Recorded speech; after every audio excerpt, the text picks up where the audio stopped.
Welcome back. Interesting quote from Leon Draisaitl's agent Yuri Poner about a potential contract extension. There's no rush yet, but either it happens quickly by the end of August or it doesn't work out at all. It'll become clear whether Edmonton wants him or not. Leon holds all the trump cards. Yeah, I'd say so. Let's talk about it with our hockey analyst, Frankie Corrado. Frankie, just listening to what his agent had to say there, it seems to me that if the Oilers want to get a deal done this summer, they could do it. It's just going to cost them a lot of money. So this shouldn't be a problem because they already knew that, right? Yeah, this shouldn't catch anyone by surprise. Like, if Leon Draisaitl wants to commit to Edmonton for, I don't think it would be a long-term deal. Like, I would imagine it would be a mid-range kind of deal as far as the term goes. The dollar value is whatever the dollar value Leon Draisaitl wants it to be, and the Edmonton Oilers would have been well aware of that. But I almost look at it like there's unfinished business now in Edmonton. The fact that they got as far as they did in the playoffs, one win away from winning a Stanley Cup, like him and McDavid have been tied together at the hip. And now, you take a look at the offseason that they've had so far, Jay.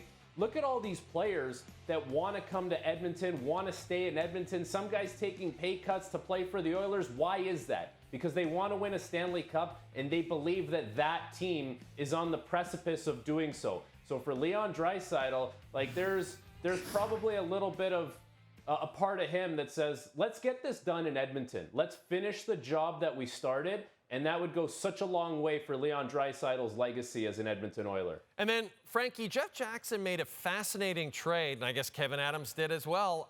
Just this past weekend, we were so intrigued by it, we had to ask you about it. They shipped Ryan McLeod to the Sabres, and in return, they get a very highly touted prospect in Matthew Savoie. First of all, a lot of Sabres fans upset about the Sabres giving up on Savoie. What's your take on the trade itself? The first thought that went through my mind, Jay, and this is more on the side of Buffalo, I was thinking, well, what do they see that we don't see? Like, what do they know that we don't know? Because Matthew Savoie, top 10 pick, explosive, point getter in the WHL. Like, the guy actually made his NHL debut this year. He played in the AHL, played in the Memorial Cup, World Juniors. Like, this is a highly skilled player. Dynamic, playmaker, good shot. Like, and he's just, like, he hasn't even really, sunk his teeth into the NHL yet. So it feels like there's a lot that could be untapped with Matthew Savoie, and it's not an indictment on Ryan McLeod. Ryan McLeod's a good NHL player, but how high is the ceiling on Ryan McLeod? I would make the argument that Matthew Savoie's ceiling is higher and it's untapped, but it'll be a good opportunity for McLeod in Buffalo to take on a bigger role. Ultimately, that'll be up to him to see how well he does there. But Jay, I'll be honest with you, it was a little bit of a head scratcher, and it's more of a head scratcher on the part of, like, why are you giving up on a top 10 pick who has so much potential in Matthew Savoie? And the Oilers still $300,000 over the cap after that deal. They still have to sign their RFAs, Dylan Holloway and Philip Broberg, who are a big part of their cup run, Frankie. What do you think the next move that Jeff Jackson should make here to try to clear up some more space? So the obvious one would be, do you find a way to get rid of Evander Kane? But I wouldn't go that way, Jay. Not yet, at least. And, that's $5 million that would come off the cap. But Evander Kane is such a unique player, and he can be so good for that team once he's healthy. So really, all you're trying to do, if you're Edmonton, is probably, when you break the season, you want to be 12 forwards, 6 defensemen, and it's not an ideal situation, but that means you're going to have to get Broberg signed on his qualifying offer, which is under $900,000. You're going to have to try and stick Holloway with his qualifying offer, which is under $900,000.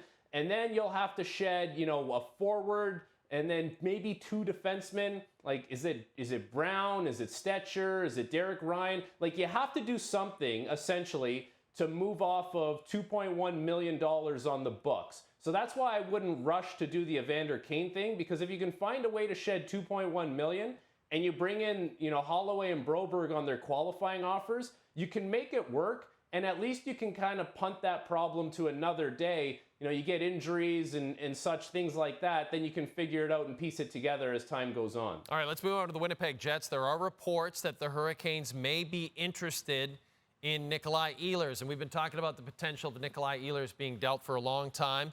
It has been a quiet offseason so far for Kevin Cheveldayoff. In your mind, what should the Jets GM be looking for in return for a player like Ehlers from Carolina?